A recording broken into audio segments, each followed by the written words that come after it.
अगर हम बात करें डायबिटीज़ की, तो हर गुजरते साल के साथ पाकिस्तान में डायबिटीज़ और डायबिटीज़ के जो पेशेंट्स हैं उनकी तादाद बढ़ती चली जा रही है। चीन का पहला नंबर, भारत का दूसरा नंबर और तीसरा नंबर अब पाकिस्तान का है। लेकिन अगर बात करें, आपने सुना होगा कि पहले हर दूसरे तीसरे बंदे को आप ब्लड प्रेशर देखते थे कि पाकिस्तान में है, लेकिन अब हर 2 में से 1 और 3 में से 2 बंदों को आप डायबिटीज़ का पेशेंट देखते हैं। तो सूरत हाल ख़राब से ख़राब तर होती जा रही है। इसका बेसिक रूट कॉज क्या है, इस पर आज हम बात करने की कोशिश करेंगे। अनीबा सैयद हमारे साथ मौजूद हैं, डॉक्टर है, असिस्टेंट प्रोफेसर हैं, एंडोक्रिनोलॉजी से इनका ताल्लुक है। इनको आज के प्रोग्राम में हम खुशामदीद कहते हैं। अस्सलाम वालेकुम। वालेकुम अस्सलाम, thank you so much for having me. Doctor साहब, thank you so much for being here, good to see you. कहिएगा कि आप अगर बेसिक रूट कॉज इसका एलेबोरेट करें डायबिटीज़ का, जो कि हर गुजरते साल के साथ ये तादाद बढ़ती चली जा रही है, तो आपको क्या लगता है? देखिए, अगर अमूमी तौर पे हम देखें तो डायबिटीज को हम 2 मेजर कैटेगरीज में करते हैं। टाइप 1 डायबिटीज होगी, टाइप डायबिटीज होगी। जो टाइप 1 डायबिटीज है वो आपके अपने ही जीन्स इस तरह के हैं कि लबलबा काम करना छोड़ जाता है। लेकिन मैं यहाँ पे बात करना चाहूंगी टाइप 2 डायबिटीज के ऊपर, जो कि बहुत तेजी से बढ़ रही है। उसके अंदर भी आपका जेनेटिक मेकअप, आपके वालिदैन को अगर शुगर है, आपकी फैमिली में शुगर है, वो एक बहुत इंपॉर्टेंट रोल प्ले करता है। लेकिन सिर्फ वो काफी नहीं। जहाँ पे हम लोग गलती कर रहे हैं वो हमारे लाइफस्टाइल है। अगर हमारी खुराक में जंक फूड ज्यादा है, हमारी खुराक में सॉफ्ट ड्रिंक्स ज्यादा है, मीठी चीजें ज्यादा है, चीनी का इस्तेमाल बहुत ज्यादा है, एक्सरसाइज बहुत कम है, मोटापा ज्यादा है, तो चाहे जीन्स ना भी हो आपकी फैमिली के, आप शुगर को खुद दावत दे रहे हैं कि वो शुगर आपको आके पकड़ ले। तो बेसिकली हमारा जो लाइफस्टाइल है वो सेडेंटरी ज्यादा हो चुका है, अनहेल्दी ज्यादा हो चुका है, इजियर ज्यादा हो चुका है, जिसकी वजह से डॉक्टर साहब, जो आप फरमा रही हैं वाकई में कहीं ना कहीं एक तरफ तो जो खानदानी है वो तो भाई है, लेकिन जो हमारी आदत हैं, अब आपसे जानना चाहेंगे सबसे बड़ा मसला ये है कि जो लोग शुगर जिनको हो चुका है और कहीं ना कहीं इस मर्ज में मुब्तला है, तो नाश्ते का बड़ा मसला होता है कि भाई ये नाश्ता करना, ये नहीं खाना, ये खाना।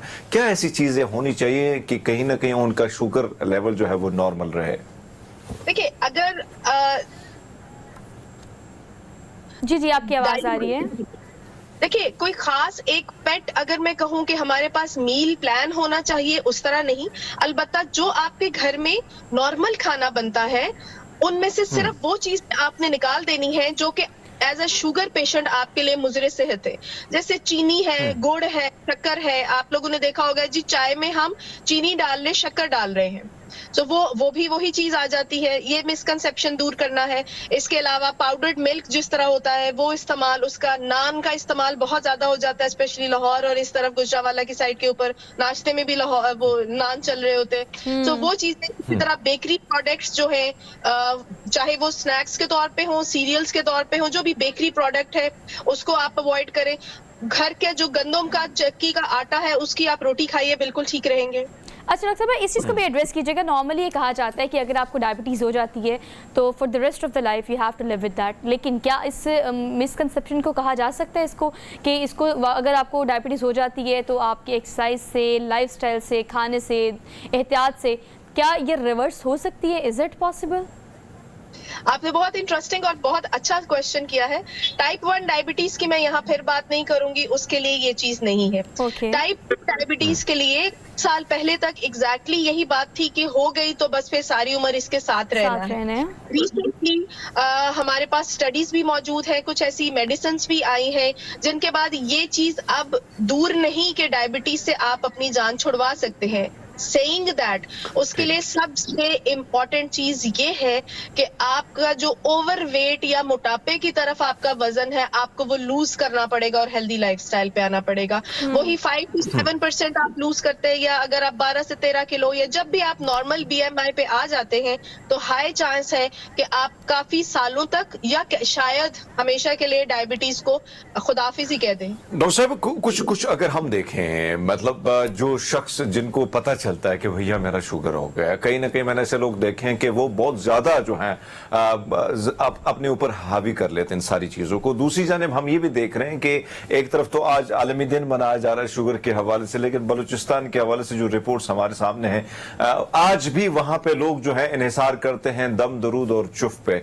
तो क्या उससे कुछ बेहतर हो सकता है? देखिए, अब यहाँ पे दो बातें होगी। पहली बात तो ये है कि सबसे पहले तो एक्सेप्टेंस है ना, एक्सेप्ट करें कि ये बीमारी आ गई।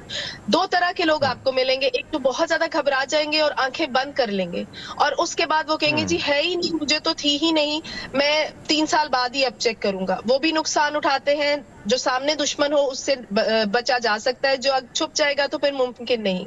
दूसरे वो लोग हैं जो दवाइयों से बचने के लिए, या ये सोच के शायद दवाई ज्यादा नुकसान कर देगी, या दवाई टीका लगा लेंगे तो कुछ और नुकसान हो जाएगा, इस तरफ चले जाते हैं जो आपने बात की। देखिए, कलाम अल्लाह या मजहबी उस पे हम बिल्कुल नहीं कह सकते, डेफिनेटली असर है, लेकिन जिस तरह मजहब में भी है और कहा भी गया है, आप साथ दवा जरूर करें, बिल्कुल ठीक। ताकि उस दवा का ही, उसी को ही पोटेंशिएट कर दे आपकी दुआ। अच्छा डॉक्टर साहब, इस चीज़ पर आप क्या कहेंगी कि हम देखते थे कि पहले एक स्पेसिफिक एज के बाद अगर जेनेटिकली भी ट्रांसफ़र हो रही है तब भी, अगर आप टाइप 2 की बात करें तब भी, एक स्पेसिफिक एज के बाद आपको टारगेट करती थी ये बीमारी। अब आप देख रहे हैं कि यंगस्टर्स में भी ये बीमारी अब आम होती चली जा रही है, और हम ये भी कहते हैं कि ब्लड प्रेशर का और जो आपकी शुगर है उसका चोली दामन का साथ है कि और ट्रिगर करती हैं एक दूसरे को। तो आप क्या समझती हैं कि अब जो यंग एज के लोग हैं अगर वो भी इसका शिकार हो रहे थे, कि उसकी वजह ब्लड प्रेशर है या उसकी कोई रूट कॉज है? देखिए, आपके क्वेश्चन के दो पार्ट्स और दोनों बहुत इंपॉर्टेंट है। जो फर्स्ट पार्ट है ना, इट इज सो डिसअपॉइंटिंग हमारे लिए कि बहुत छोटे बच्चे 8 साल 9 साल, कुछ साल पहले तक ये कॉन्सेप्ट था कि जो छोटा बच्चा उसमें तो टाइप 1 ही होनी है, बिकॉज उसमें आप कुछ नहीं कर सकते, आपकी कोई गलती नहीं है, बस अल्लाह की तरफ से आ गई।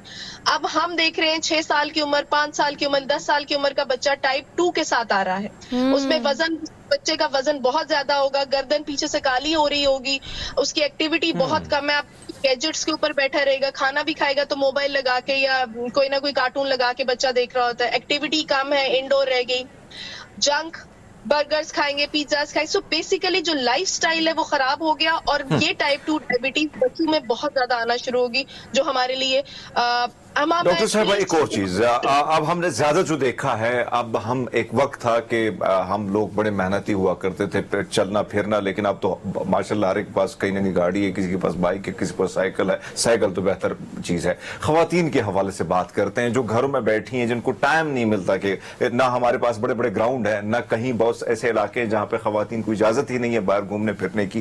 क्या किया जा सकता है? जिनको शुगर है तो एटलीस्ट कितने कदम होने चाहिए 1 वीक में कि वो कर सके और वो बेहतर तरीके से अपने शुगर को कंट्रोल कर सके? कदमों की बात करें तो 10,000 एक लिमिट लिया जाता है। वो 10,000 जरूरी नहीं कि आप चल ही रहे हो, आप एक जगह खड़े होके भी अपना पूरा कर सकते हैं। एक्सरसाइज आप अपने कमरे के अंदर भी कर सकते हैं। और एक मिसकॉन्सेप्ट मैं यहाँ पे ही क्लियर करना चाहती हूँ लोगों का, कि आपको कई लोग मिलेंगे कहेंगे मैं तो जी सारा दिन काम करती रहती हूँ। सो जो सारा दिन घर के काम करने हैं वो एक्सरसाइज में नहीं आता। आपको अपने जिस्म अलग निकालना पड़ेगा, उसके लिए ग्राउंड में जाना जरूरी नहीं, आप घर के कमरे के अंदर अपनी एक्सरसाइज कीजिए, वहां पे ही कदम पूरा कर ले। और अगर एग्जैक्टली पूछें तो 10,000 कहा जाता है कि 10,000 कदम एक दिन में अगर हो जाएं तो वो हेल्दी गिने जाएंगे। अच्छा डॉक्टर साहब, वही लास्ट क्वेश्चन जो मैंने आपसे किया था कि किस तरह से ट्रिगर करता है ब्लड प्रेशर और अगर हम डायबिटीज की बात करें तो एक दूसरे को? देखिए, ब्लड प्रेशर और डायबिटीज जो है वो इकट्ठे चल रहे होते हैं, इन अ सेंस एक दूसरे की वजह नहीं बनता। ये नहीं है कि अगर किसी को ब्लड प्रेशर है तो उसको शुगर करवा देगा ब्लड प्रेशर, या दूसरी तरह वाइस वर्सा। लेकिन जिसको ब्लड प्रेशर है उसके रिस्क फैक्टर्स इस तरह के हैं कि वो ही रिस्क फैक्टर्स ब्लड प्रेशर के भी हैं, वो ही रिस्क फैक्टर कोलेस्ट्रॉल के भी हैं। सो मिला जुला के वो सारे रिस्क फैक्टर इकट्ठे हो जाते हैं और एक ही शख्स को 2 से 3 बीमारियां हो जाती हैं, जो आपस में इस तरह कनेक्ट नहीं है। एक और चीज हम देखते हैं कि बहुत सारे लोग कहीं ना कहीं टाइप 1 की जो आप बात फरमा रही हैं कि हाँ इसका ट्रीटमेंट जो है इसके साथ आपने चलना है, कहीं ना कहीं बहुत सारे लोग इंसुलिन तक पहुंच जाते हैं। क्या वजूहात होती है इंसुलिन तक पहुंचने की? क्या वजूद है? कौन सी कोताही हमसे होती है? और फिर इंसुलिन तक पहुंचने के बाद आपको क्या लगता है कि कहीं ना कहीं सारी उम्र इसी पर रहना पड़ता है या बदलाव हो सकता है? इसमें 2 बहुत इंपॉर्टेंट बात। पहली बात यह है, टाइप 1 वालों के लिए इंसुलिन ही है। तो टाइप 1 वाले फिलहाल के लिए गोलियों का बारे में नहीं सोचेंगे, और अगर कोई टाइप 1 वाला गोली के ऊपर जाना चाहेगा तो वो नुकसान देगा खुद को। टाइप 2 के लिए कुछ ऐसी सूरत हाल है जैसे अगर वजन तेजी से कम हो रहा है, आपकी शुगर कंट्रोल नहीं हो रही 2 से 3 गोलियों के साथ भी, या खुदा न खास्ता कोई डायबिटिक इमरजेंसी है, so insulin is a very good option. हमारा मुआशरा आमतौर पे ये ले रहा है कि इंसुलिन लगने का मतलब ये है लास्ट स्टेज डायबिटीज पहुंच गई या बहुत खराबा हो गया, अब तो इंसुलिन उतर नहीं सकेगी। ये तीनों बातें गलत है। इंसुलिन उतरी भी जा सकती है अगर आप वेट कम कर ले, शुगर कंट्रोल कर ले। ऐसा भी नहीं है, कई दफा आपके जिस्म को इंसुलिन जल्दी चाहिए होती है और वो आपको कई चीजों से बचा लेती है। So insulin as per requirement डलती है, और एज पर रिक्वायरमेंट अगर आपको इंसुलिन डॉक्टर आपका कह रहा है तो डेफिनेटली ले लें, ये आपके लिए बहुत बेनिफिशियल है। ये बिल्कुल नहीं है कि डायबिटीज अब आखिरी स्टेज पे पहुंच गई है तो इंसुलिन अब डालें। डॉक्टर निबा, लास्टली मुझे ये बताएगा कि एक बहुत ज़्यादा एक हमारे घरों में जो कॉन्सेप्ट है वो ये, कोई बात नहीं अगर आपने मिठाई खा ली है, खीर खा ली है, कुछ मीठा खा लिया है, खा लेते हैं फिर दवाई खा लेंगे, तो ये आपको कितना, ये आपको व्हाट इट लीड्स टूवर्ड्स ना, हम कहाँ जा रहे हैं अगर हम ऐसे करते हैं कि चलो सब कुछ खा लेते हैं, नान चने भी खा लिए, चावल भी खा लिए, रोटी भी खा ली, मीठा भी खा लिया, लेकिन मैं दवाई खा लूँगा।